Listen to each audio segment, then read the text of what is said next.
Deep in an alpine forest in Austria, there's a super luxurious hotel. But you won't be able to enjoy its golden entourage, spacious rooms, and breathtaking views this weekend unless you're a member of the world's most elite and secretive club, the Bilderberg Group. Well, their summit has kicked off today and will continue through Sunday. Here is the guest list. The head of NATO, Jens Stoltenberg, Henry Kissinger, Mr. I leaked CIA secrets to my girlfriend, David Petraeus, just to name a few. Here's a few more. John Allen, who heads U.S. efforts against ISIS, George Osborne, and Jose Manuel Barroso are also there. A lot of media representatives, including BBC and Bloomberg, banks, Goldman Sachs, JP Morgan, Deutsche Bank, and executives from Google and Royal Dutch Shell. A tight tangle of politics, media, and corporations, protected by high fences and an army of policemen. But there's another army on the other side of that fence, an army of information-hungry journalists. Paul Joseph Watson is one of them, and he joins us in the Now. Paul, tell us, what do we know so far about this year's get-together? Well, the agenda that we've got so far from leaks and what actual Bilderberg members themselves are saying is that they're talking about this war on cash, moving towards an abolition of cash and more capital controls on consumers, which is ironic because three top representatives of HSBC are in secret with politicians and other industrialists at Bilderberg 2015. Of course, they just got caught once again, criminal money laundering, $43 million fine. And yet now they're getting together to scheme on how to impose more capital controls on the average citizen. It's a common notion about Bilderberg that these people get together and decide the world's future, order, rule. How convincing is it when you see that most of the world is not represented there? Well, that's an argument that many people have made, that 12% of the attendees are women, so they're not represented. It's mainly old white guys, and it's these, industrialists like the head of Alcoa, who again is the representative of the Business Roundtable. This is Klaus Kleinfeld. He represents $7.2 trillion in wealth, or that group does.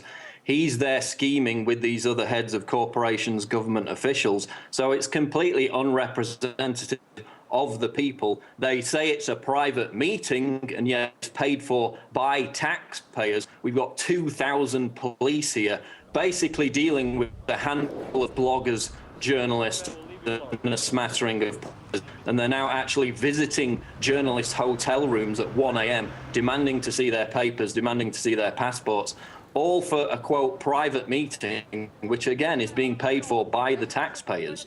Paul, it's not even a secret anymore. I mean, we know the location, the delegates, the agenda. Why not just make this an open summit of the elite, the rich, the corporations, and give us a little hint of the outcome?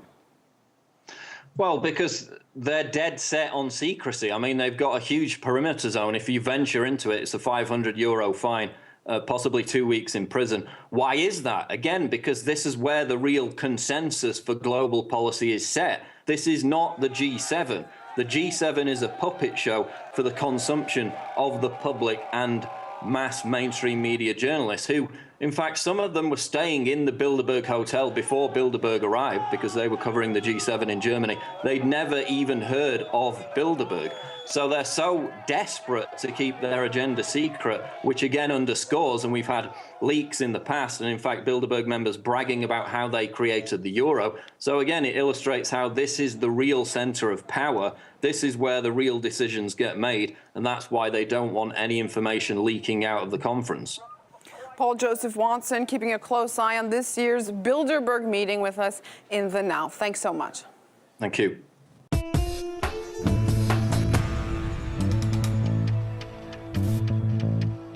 The Bilderberg Group has released its full participant list and agenda for the 2015 elitist confab days before it's set to begin in Austria.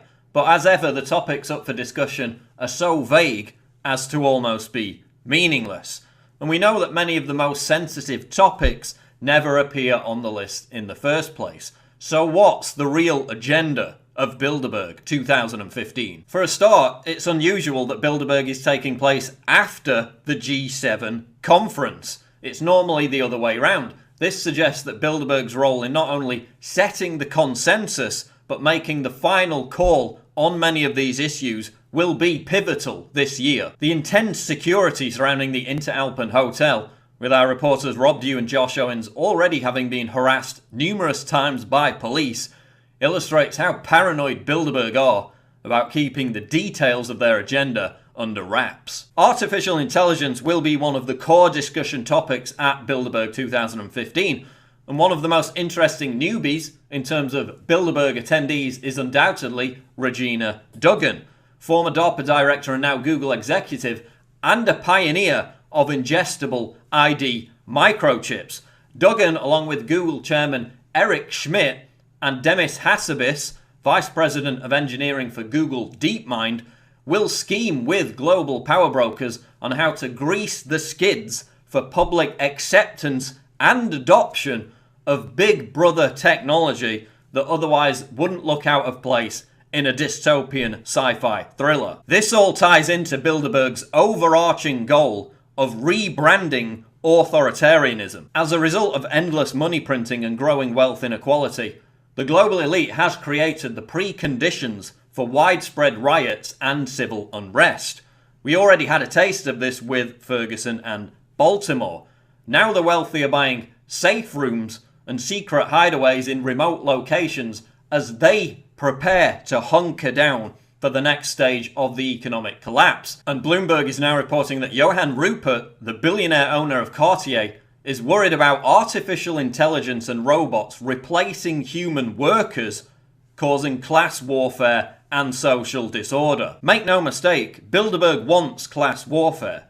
They want riots, because this allows the elite to exploit the chaos, pose as the saviors, and introduce the solution of statist and economic totalitarianism. And if you want to get a true insight into what motivates Bilderberg, look no further than the guy who calls the shots, Henry Kissinger. All the other Bilderberg attendees, bar David Rockefeller, show deference to the National Security Advisor. Kissinger has always been an aggressive advocate of realpolitik, an amoral Machiavellian form of diplomacy and policy making which eschews morality and ethical considerations. And of course, Kissinger has been implicated in numerous war crimes, crimes against humanity, kidnap, torture, and murder in places like Chile, Cambodia, and East Timor. But what's most alarming is the fact that the 92-year-old Kissinger still advises the Obama administration today. He's been lobbying for years for regime change in Syria, which may at some stage be achieved as a result of ISIS, created partly as a result of the US arming other jihadist groups in the region, taking over half the country, something the Syrian rebels could never accomplish. Under the guise of stopping terror financing to ISIS, which only seems to have become stronger since the US and others began officially targeting the terror organization, Bilderberg will discuss imposing harsher bank restrictions, eviscerating whatever financial privacy we have left, as well as a coordinated EU crackdown on the sale of precious metals. This ties in to the wider war on cash. Numerous voices have recently called for eliminating physical currency altogether, giving central banks and governments the power to directly control your finances under the justification of preventing an economic collapse. At its most authoritarian extreme, this means having to obtain government permission every time you withdraw or spend a moderately large sum of money. France is already set to introduce laws in September which will restrict French citizens from making cash payments over 1,000 euros. Bilderberg is set to intensify this crackdown on cash. Preventing Greece from ditching the euro and stacking the deck against the EU referendum outvote in the United Kingdom will also be a core centerpiece of Bilderberg's agenda going forward over the next 12 months. The EU and the single currency is a pet project of Bilderberg. If that pillar of world government begins to crumble, it undermines the rest of the architecture of global government, including TPP, which again, despite not being on the official list, will be discussed by Bilderberg members. TPP could also be used to sneak through draconian climate change regulations under the radar. Bilderberg is scheming ways of how to bypass Congress and directly implement the post-industrial revolution that they've been pushing for over a decade. These measures, if fully implemented, will bankrupt the United States, cost millions of jobs, and force the country into deindustrialized debt slavery. Geopolitically, Bilderberg will also put pressure on recalcitrant European countries like Austria to further isolate Russia while encouraging the arming of Kiev-backed militias. Don't be surprised to see a major confrontation between NATO and the US before the end of the year as a result of this agenda. After slamming the G7 as authoritarian rule, China has also been completely frozen out of representation at Bilderberg 2015. The hegemonic importance of targeting Beijing's influence in the South China Sea, again, potentially risking a devastating confrontation, will be emphasized at Bilderberg 2015. Another topic up for discussion is the US presidential election. Let's not forget that Bilderberg almost certainly acted as kingmaker back in 2008 when both Barack Obama and Hillary Clinton were strongly rumored to have paid a visit to the conference in Chantilly, Virginia. The attendance of Jim Messina of the Messina Group, the organization that ran Obama's 2012 re-election campaign, proves that Hillary is Bilderberg's pick for 2016. Messina is now advising Hillary Clinton. His presence at Bilderberg will be focused around ensuring none of Hillary's potential challengers get the big bucks from the innumerable transnational banks and corporations that will be represented at the secretive confab. So in summary, Bilderberg's 2015 talking points and agenda for the next 12 months. Further isolating Russia over Ukraine, arming Ukrainian militias and potentially stoking a major confrontation with NATO, strangling financial support for Hillary Clinton's potential 2016 presidential competitors, the elites positioning themselves as financial saviors when more riots and civil unrest unfold, moving towards the abolition of cash and imposing economic totalitarianism, discrediting the Out campaign for the United Kingdom's EU referendum, rebranding authoritarianism in anticipation of the coming economic collapse,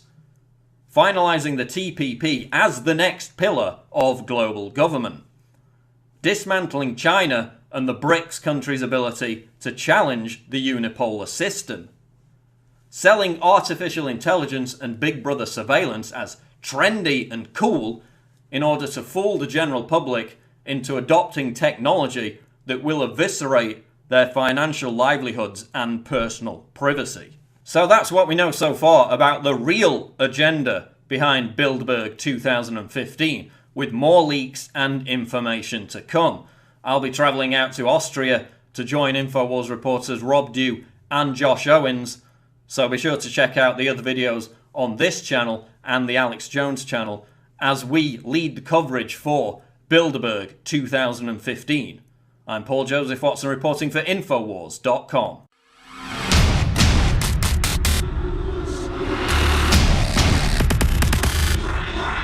What?